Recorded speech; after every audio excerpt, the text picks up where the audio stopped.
जो स्पाइकका लागि नेटमा जम्प गर्दा टाउकोले माथिको एन्टिना सुन्थ्यो, नेट होइन एन्टिना, जो यति लोकप्रिय थियो कि भलिबल बनाउने इन्डियन कम्पनी विनेक्सले जसको नामको सिग्नेचर बलमा प्रिन्ट गरेर नेपाल पठाउँथ्यो। इन्टरनेसनल कुरा गर्ने हो भने जसले China, Russia, India, Thailand, Pakistan, Iran, Japan, South Korea, Indonesia, Bangladesh लगायत गरी 20 भन्दा बढी देशमा नेपालको जर्सी लगाएर आफ्नो स्किल देखाउन सफल भएको छ। अरू कुरा त छाडिदिनुहोस्, जापानको एउटा पत्रिकाले एसियाकै टप 12 भलिबल प्लेयरहरूको लिस्ट सार्वजनिक गर्दा 11औं नम्बरमा समेत उनको नाम परेको थियो एसियन लेभलमा। उनले 8 वर्ष त नेतृत्व नै गरे नेपाली नेसनल टिमको कप्तानको रूपमा। दीपक जत्तिको प्रभावशाली खेलाडी अहिलेसम्म छ जस्तो लाग्दैन, भविष्यमा जन्मनु बेग्लै हो। उतै बेला भलिबल जगतमा शिखर खेलाडी मानिन्छ।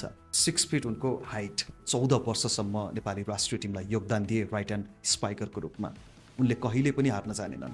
उनी जुन टिमबाट खेल्थे अधिकांश त्यही टिम च्याम्पियन पनि बन्थ्यो। यो हेर्नुहोस्, उनले क्लब च्याम्पियन बन्यो, उनी उत्कृष्ट खेलाडी घोषित भए।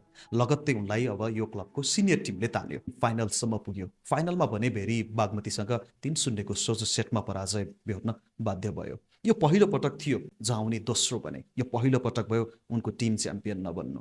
तर टुर्नामेन्टको बेस्ट प्लेयर भने फेरि पनि दीपक सापकोटा यानि उस्ताद नै बने। सोच्नु सब एकपटक कुन लेभल थियो होला।